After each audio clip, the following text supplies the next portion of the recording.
afternoon, and I thank everyone for coming to say goodbye to Larry on this side.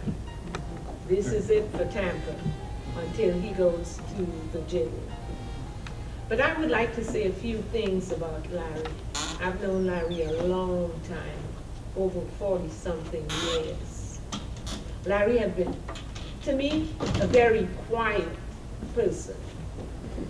It was Larry and Linda, his children, his mother, and family. That's it. Larry told you what he wanted you to know, and he said, I'm like, Larry, what do you think you want to do in this world? You know, he looked at me, he said, I married a sister. He said, I'm going to educate the children. I'm going to make sure that they're smart and everybody have a good job. I said, do you have a job today? He's like, no, they'll look for their own jobs. I'm like, okay. He said, and then, you know, your sister and I, we may travel somewhere. He said, well, it's up to her what she would like to do. And he said, okay. He said, or she be building a house, you know. He said, wherever you meet her, she will be building a house. I'm like, okay. And, you know, Larry would say things that is funny sometimes, but so serious. One day he told me, he said, are you going to come to work next week? I said, yes. He said, how do you know you're going to be here next week? I said, because I have to work. He said, oh, so you're going to, just because you have to go to work, know that you're going to be here next week? He said, man, you love that job. And he just finished talking. That's him, you know. You think about it, you're like, oh, that was funny. You know, no laughing. He says what he wants to say, and it's over. But Larry could talk food.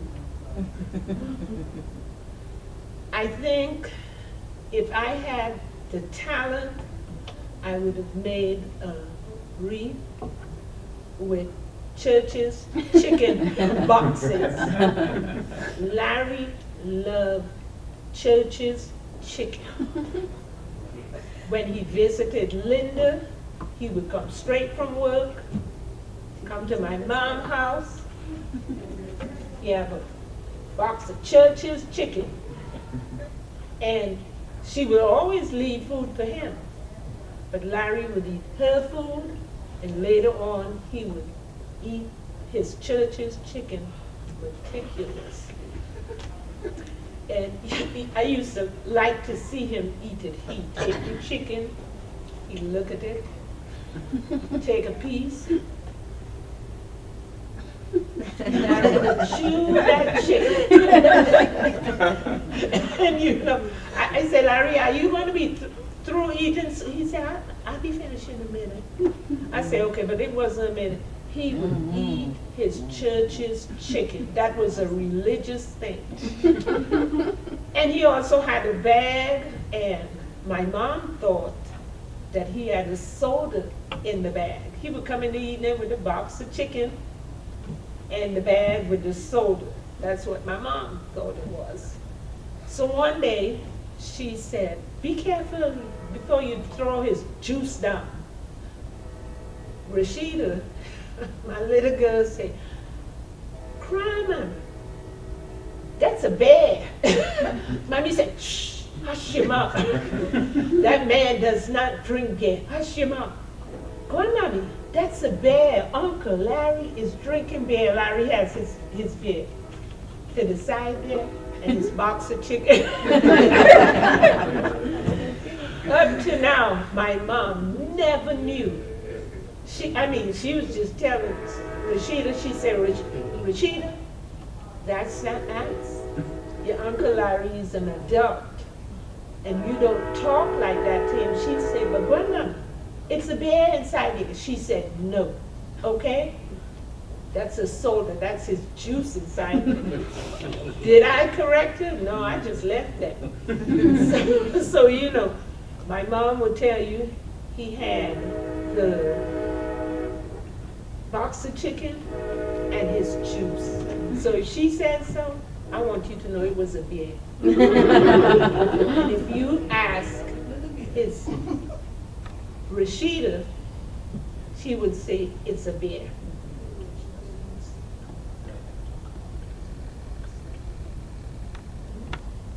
Oh. She want me to talk about this pork skin. You know, there are certain things that people like and certain things that people love. So it's chicken, pork skin, and he loved rice and peas. That's it. He said, "Are you going to cook?" I said, "Yes." He said, "Are you going to cook rice and peas?" I said, "I cook all kind of food." He said, "You could just make sure that you do the rice and peas." I said, "Okay." So you know, he loved rice and peas. So Larry, you had enough rice and peas. And I was coming to Tampa General Hospital whilst you was on your journey with 2 boxes of Church's chicken because I did not want you to depart this earth without taking 2 boxes with you. But you left before I got there. But guess what? You're on the happy road now. No more suffering. You don't have days where you're doing things that other people want you to do because you was a very independent person. The only child you did not see get that 2nd degree was Constance, but I stood there for you because I know that you wanted to be there, that spoiled child of yours. I would not have missed it. You know, Larry children couldn't do wrong, period. If you know, Constance did this, what did she do? I'm like, you're not seeing what she's doing? He said, Constance, she, Dad. I wish in those days I had filmed that. You would see what a bad child is. You know, but he was always there for his children through everything. And anywhere they wanted to go, it was okay with Larry. It was okay with Linda. So, you know, you all had a good life. Your dad made sure about that. What you all could do is treat your kids the same way. Because see, if you end up doing something else and they, you know, end up to the side because you didn't do right, it's not because you did not walk through the path of the right road. He was there for you all. Your parents were there for you all. We as a family have been there for each other. You know, we have a small family, but we have a tight family. Let's stay tight. That's what life is about. You know, now you have your grandma sitting down there. And you know, it was funny when they took Larry to the hospital because she told me, she said, Larry left here. They took him to the hospital. She said, and I hope Linda stay with him. She said, because if he is in that hospital and they do not clean him properly, Mommy said, it's going to be some hell inside there. And I'm like, wow. He said, Mommy, you don't start cursing. She said, no, because Linda keep him clean. And she don't need to pay money to those people and they don't keep him clean. She said, Linda makes sure brush his teeth, she clean his hair, and Constance do this and this one. And she was talking, she said, you know, so they could bring him back here. She said, he don't need to go to Tampa General and not be taken care of. So she was waiting on him to walk back in. But he did not go back in. And I was speaking to her, 2 nights ago when I was there. And I think that she thought I knew when Larry died. But I didn't know until I was called. So she was upset with me because she thought I knew and I hid it from her. So I said, well, Mommy, do you want such and such? No, you can leave. All right. Mommy, you being rough with me? She said, you can leave. I want to sleep. I said, okay, I'm going to leave so you can sleep. So I walked out. She said, huh. I'm like, what's the matter, Mommy? Huh? She said, so Larry died, huh? Yep. Larry died. I'm like, Mommy, what is that all about? She said that Larry died. Nobody told me. You didn't tell me. You come here and you walking out and you not telling me. I said, Mommy, I didn't know that Larry died. Yes, you knew. She said, you come inside here asking me? She said, you knew everybody was hiding it from me. She said, but I told my daughter that I didn't hear him breathing that night. Mm-hmm. And maybe if she had gotten up and go checking him immediately, you know. I'm like, Mommy, it was not in Linda's game. So, you know, it's over. And I am joyful in a way because guess what? He's been through a lot. You know, in the hospital, they're like, oh my God, he has lived so long with Alzheimer's. And, you know, when they talk to me, they say, he didn't have bad sores. And his kidneys was good. And his lungs, and they kept talking, and I'm like, are they asking him to donate? You know, they said, well, he's leaving with some good lungs, and you know, his cholesterol was good, his prostate was good. So I told him, I said, you know, my sister's a bush medicine person. She just looked at me, I said, yeah. I said, if it's ailing, she'll kill it. I said, so that's it. And I can say the people at Tampa General, oh, they were very good to him, to us, to everybody that came. So, we see you again, Larry, at Arlington. And you have on your glasses, so you don't have to search for it. Okay? Hey, Linda can't put it somewhere. Don't know where she put it. You know, it's funny, there's again, I got there and I'm like, and she said, I'm like, I said, what's the matter? She said, I'm looking for him. She said, I don't know, where I put the man glasses? I said, how many pairs of glasses he have now? One. She said, but she said, oh gosh, I don't want Constance and Dee to come and meet this man. And I just laughed. She said, I don't want Constance and Dee to come and meet this man without his glasses on. You know, so he has his glasses on, so when she come here tonight, she don't have to search for it. Mm-hmm. So I'm happy that you all came, and I want you all to know his journey. It was a good journey. He had people that cared for him. And this is a road that we all have to travel, but it's hard. We travel on the road, okay?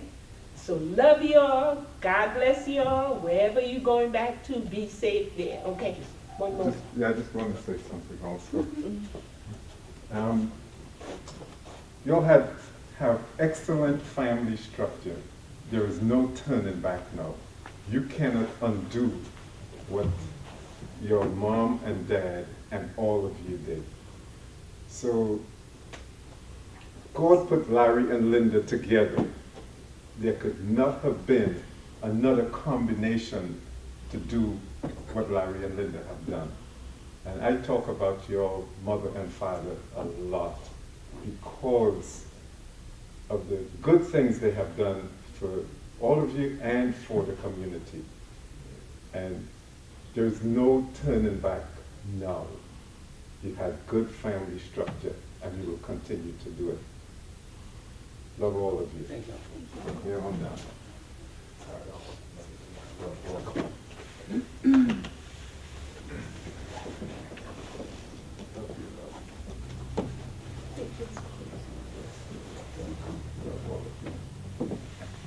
These are your friends. Yes, Dear, 3 friends.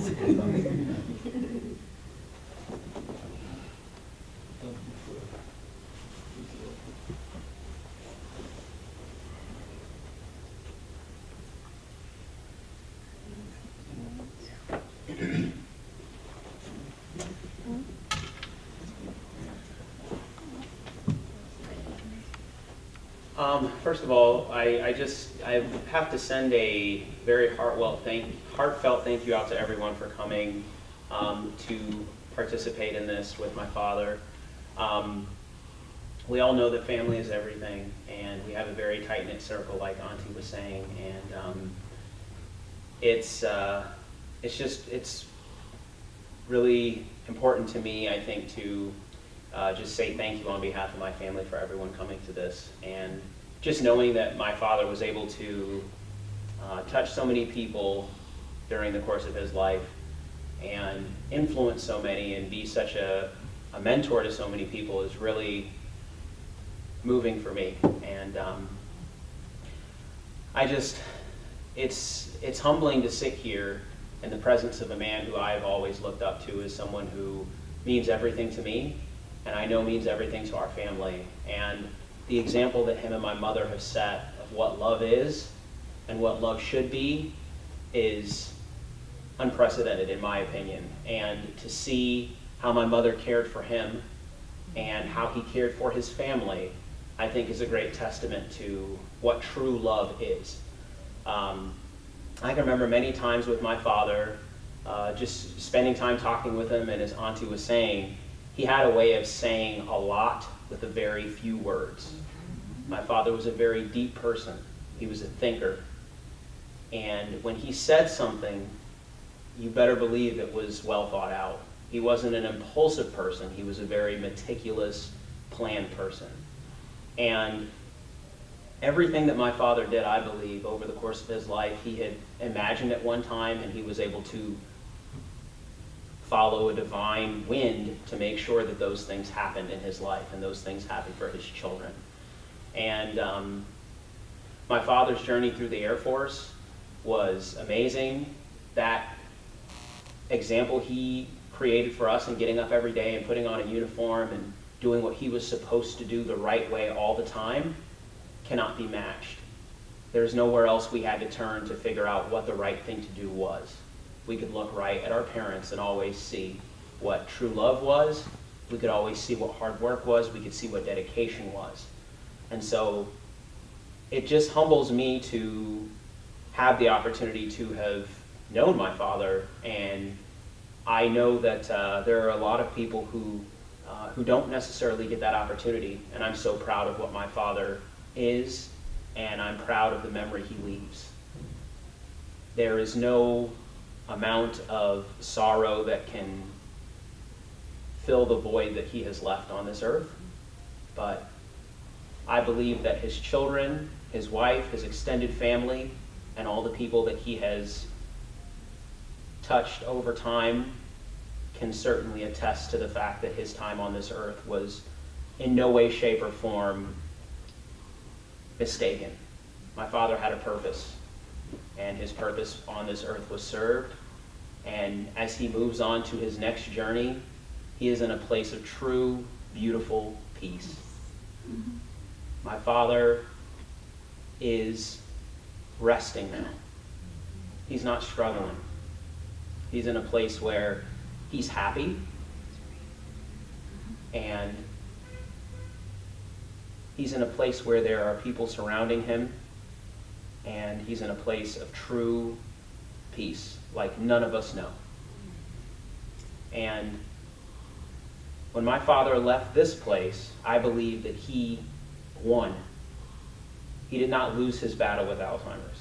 He won. He won because he left on his terms, and he left with dignity.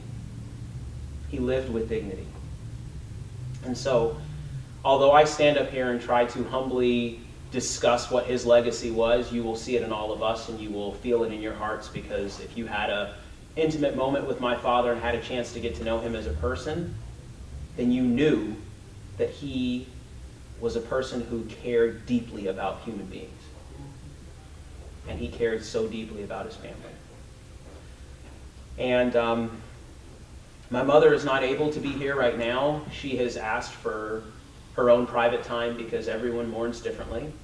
But she did want me to impart to you her words of appreciation and she certainly wanted me to thank everyone for taking time out of your schedules to come and be with us on this day. This has been a very hard time for us, but it hasn't only been hard today or this last week. It has been hard for many years. We appreciate all the love, we appreciate all the support, and we appreciate your thoughts and prayers during this time of our mourning. Our Father will never be forgotten, as he lives on within all of us. So thank you so much, everyone, for coming today. We truly appreciate you. We love all of you, and we hope that you had the opportunity to experience what we experienced from my father, which was true, unfettered love, dedication, and pride from this man. And we are so proud of Chief Master Sergeant Larry Chatters today and forever. So thank you so much for coming, everyone.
Good evening. My good buddy, Larry Chatters, we go back to the Air Force. We were both retired chiefs, Air Force from the mid-70s at MacDill.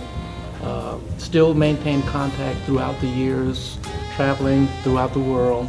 And then we ended up working together at the VA before he retired. Even after retiring, I would still come by when I can and pick him up. We would go to the jazz concerts because we both had this bond for jazz. and I will miss my buddy. Rest in peace.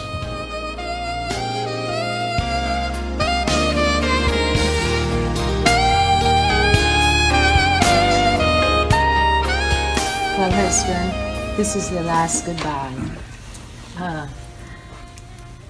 It's been a wonderful ride, I must admit.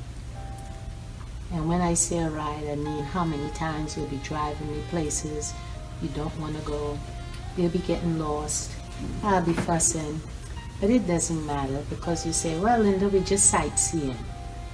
As a matter of fact, let me give you all a story about sightseeing. One day we were going to the army base in Hahn, and we lived in Germany. And I'm like, Larry, I think you're going the wrong place. Oh no, that's okay, I'm gonna get there. 8 hours after we got to the base, all day long we driving in Germany. When we got there, the place was closing. I was in such a rush. I just got my check from teaching, and I changed the check, and I had all my money in this purse.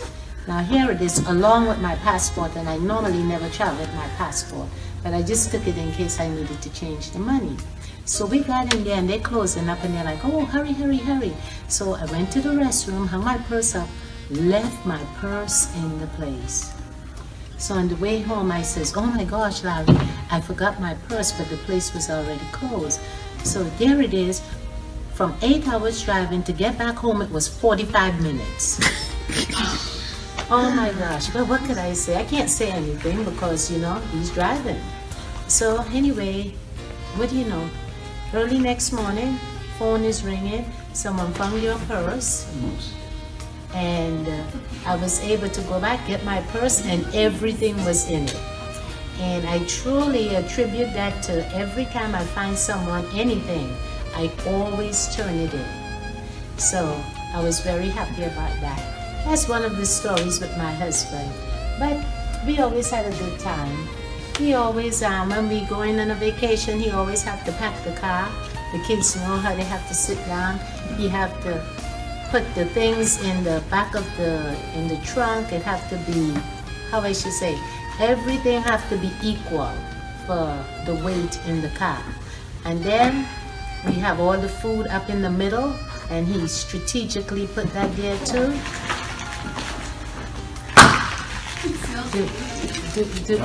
Do y'all think we will be leaving early?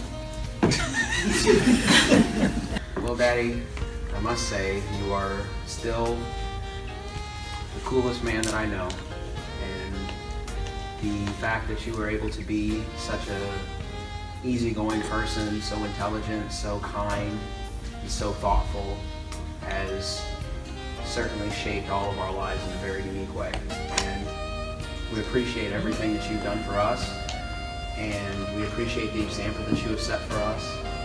We appreciate the love that you have shown Mommy, and we're just so in awe at how much you meticulously planned everything, and we're amazed at your work ethic and your level of dedication to your family.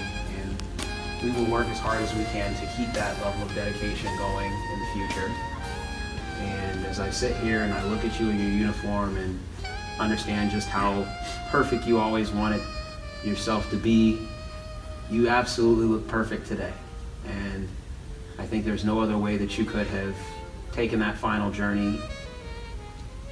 Wherever you go, you will be received well because you are dressed down in a perfect way.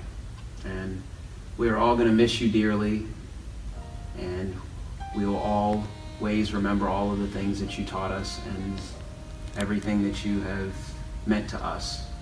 And so as you go on that next journey, just understand that your family is still here, keeping your memory alive in so many different ways, especially in everything that we do for others, the kindness that we share with others, the laughs that we have, the joy that we have, the memories that we have of you. All those things are permanent for us. They'll never go away. And just amazing. And I love you dearly.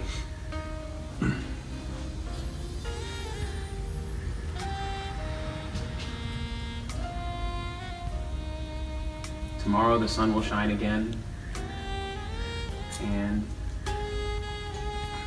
everything will be okay because you want things to be okay for all of us. And we will move forward with the hole in our family, but we know that you would definitely want us to continue to move forward and keep marching forward and keep doing everything that we're supposed to do. Keep doing it to the best of our ability. And that's the example that you set for us.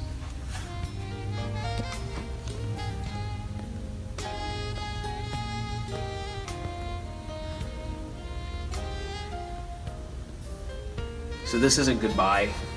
This is actually a celebration today of all the wonderful things that you provided for us and our family. And we celebrate that and we lift you up in that celebration because you deserve a celebration. And I'm not sad today, I'm happy today. Because I know that you loved us and I know that you cared for us the way that every man should care for his family, to look out for us the way that every man should look out for his family. And so, thank you so much for everything you've done for us. You have some flowers here, they're beautiful. Your family's here. Your brother sends his regards, your mother sends her regards. All the people whose lives you touched. Some people came today, they shared some wonderful stories about you. Things that we didn't know. And we're blessed to know those things today.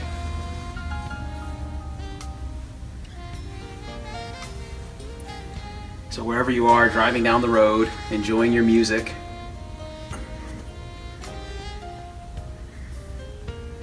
stopping at the gas station to get some pork rinds, enjoy yourself. First off, I just want to say I love you so much. And setting. Just want to thank you for setting such a great example in life. What it takes to be a man, how to take care of your kids, provide for your family, for your wife, for everything. And your strength to keep on fighting all these years and somehow still making every major event in all of our lives. You just kept on fighting and fighting. Somehow, just really, can't even understand how.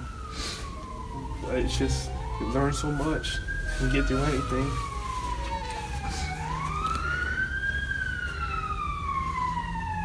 I always remember I was going through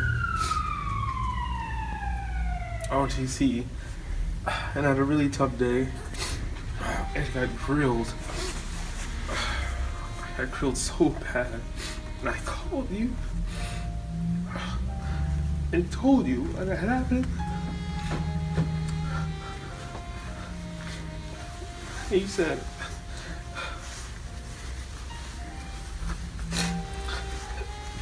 as long as I look down at my name tape and it still says Shatters, just know that I can do anything. And then from that day on, I got better and better. And I've never had a moment like that again.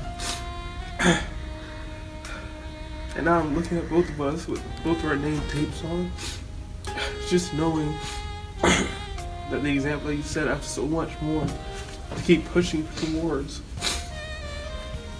And I know the bar's set high. I know I gotta keep working towards it. And it's just an amazing part I have. I wanted to thank you for everything. I just love you so much.